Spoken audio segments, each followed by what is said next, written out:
जून महीने में झारखंड की 2 राज्यसभा सीटें खाली हो रही है और इसी साल चुनाव भी होने वाले हैं। चुनाव से पहले राज्य की सत्तारूढ़ पार्टी झारखंड मुक्ति मोर्चा दोनों ही सीटों पर अपना दांव ठोक रही है। वहीं दूसरी तरफ कांग्रेस भी कह रही है कि इस बार एक सीट कम से कम हमारे खाते में आनी चाहिए। बहरहाल, आज की इस वीडियो में हम इसी मुद्दे पर विस्तार में बात करेंगे और समझने की कोशिश करेंगे कि राज्यसभा की दोनों सीटों पर इस बार समीकरण क्या बन रहे हैं। अगर झामुमो अपनी दावेदारी कर रही है तो इस बार राज्यसभा किसे भेजने की तैयारी कर रही है और किसके नाम की चर्चा इस वक्त राजनीतिक गलियारों में चल रही है। साथ ही हम जानेंगे कि राज्यसभा सदस्य के लिए चुनाव कैसे होते हैं। दरअसल दिशोम गुरु शिबू सोरेन के निधन के बाद झारखंड में राज्यसभा की सीट खाली हो गई। इसके अलावा इसी साल जून महीने में भाजपा के राज्यसभा सांसद दीपक प्रकाश का कार्यकाल भी खत्म हो रहा है। इस तरह राज्य की दोनों राज्यसभा सीटों पर इसी साल चुनाव होने हैं। वहीं चुनाव से पहले इन दोनों सीटों पर झामुमो अपनी दावेदारी करनी शुरू कर दी है, जिससे महागठबंधन के भीतर मनमुटाव जैसी स्थिति भी उत्पन्न हो गई है। बता दें कि झारखंड की सत्तारूढ़ पार्टी झामुमो के केंद्रीय प्रवक्ता मनोज पांडे कहते हैं कि उनके नेता हेमंत सोरेन कांग्रेस के उच्च नेतृत्व को इस मुद्दे पर राजी कर लेंगे। आगे उन्होंने यह भी कहा कि हमारी व्यक्तिगत इच्छा है कि राज्यसभा की दोनों ही सीटें झामुमो को मिले। अगर हमारा उम्मीदवार दोनों सीटें जीतकर राज्यसभा पहुंचता है तो वह संसद के उच्च सदन में झारखंड की आवाज बुलंदी से उठाएगा। वहीं इंडिया गठबंधन के दूसरे सबसे बड़े दल कांग्रेस ने झामुमो के दोनों सीटों पर दावेदारी करने वाले बयान पर प्रतिक्रिया दी है।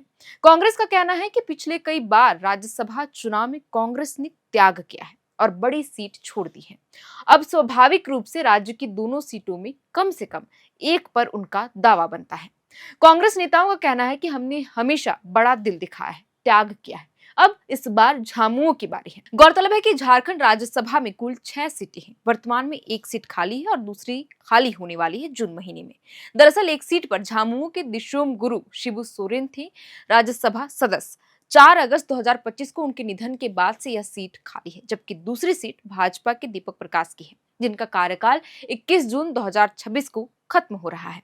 इन दोनों सीटों पर चुनाव मई जून 2026 के आसपास होने की संभावना है, जो 2026 की राज्यसभा द्विवार्षिक चुनाव का हिस्सा होंगे। बता दें कि झारखंड विधानसभा में सत्तारूढ़ महागठबंधन झामुमो, कांग्रेस, आरजेडी, सीपीआई, माले है। इनके पास मजबूत बहुमत है। झामुमो के 34, कांग्रेस के 16, आरजेडी के 4 और सीपीआई माले के 2 विधायक सहित कुल 56 विधायक हैं। इसीलिए इस बार गठबंधन के लिए दोनों सीटें जीतना आसान है। हालांकि सीट बंटवारे पर झामुमो और कांग्रेस के बीच चर्चा जारी है। कांग्रेस ने भी एक सीट पर दांव ठोका है। हालांकि अंतिम फैसला शीर्ष नेतृत्व ही करेंगे। वहीं इन सबों के बीच राजनीतिक गलियारों में चर्चा इस बात की भी हो रही है कि इस बार झामुमो दिशोम गुरु शिबू सोरेन की बेटी अंजनी सोरेन को राज्यसभा भेज सकती है।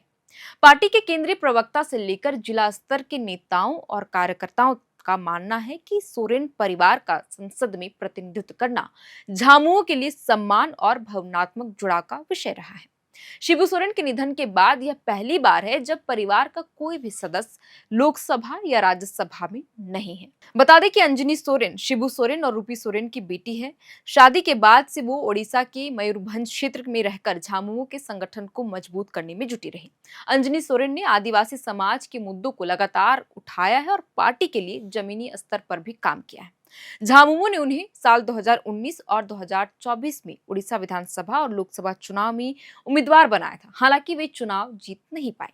केंद्रीय प्रवक्ता मनोज पांडे का कहना है कि लंबे समय से संसद में सोरेन परिवार का कोई सदस्य नहीं है। उन्होंने संकेत दिया कि अंजनी सोरेन राज्यसभा के लिए उपयुक्त उम्मीदवार है। हालांकि अंतिम फैसला तो पार्टी के केंद्रीय अध्यक्ष और मुख्यमंत्री हेमंत सोरेन को ही लेना है।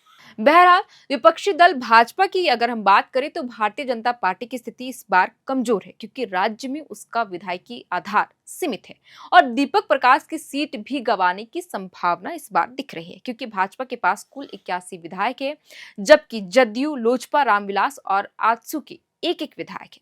कुल मिलाकर एनडीए के खाते में 24 विधायक ही हैं। वहीं एक निर्दलीय विधायक जयराम महतो है, जो जेलकेम से है।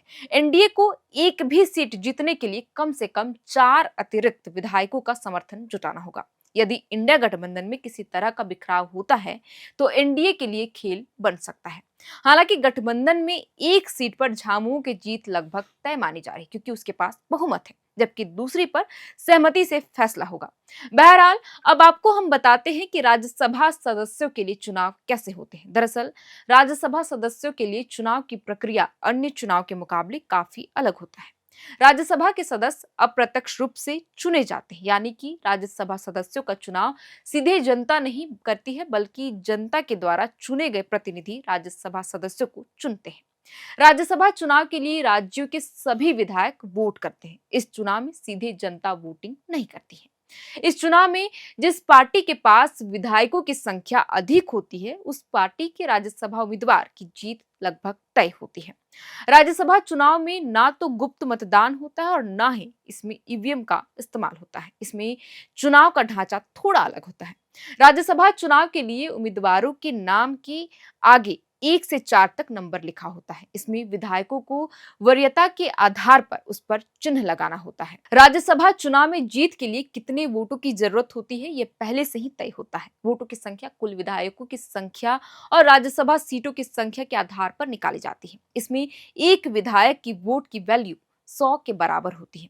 आसान भाषा में कहे तो राज्यसभा चुनाव के लिए एक फॉर्मूला का उपयोग किया जाता है। इसमें कुल विधायकों की संख्या को 100 से गुना किया जाता है। इसके बाद राज्य में जितनी भी राज्यसभा की सीटें होती है, उसमें एक जोड़कर भाग दिया जाता है। इसके बाद कुल संख्या में एक जोड़ा जाता है। फिर अंत में जो संख्या निकलती है वह जीत के लिए राज्यसभा सदस्य बनने के लिए चाहिए होता है। तो कुल मिलाकर हमने आपको बताया कि झारखंड में 2 सीटों पर होने वाले राज्यसभा चुनाव के लिए समीकरण क्या बन रहे हैं। इस बार झामुमो ने अपनी दावेदारी करते हुए क्या कुछ कहा और कांग्रेस ने क्या इसमें प्रतिक्रिया दी है।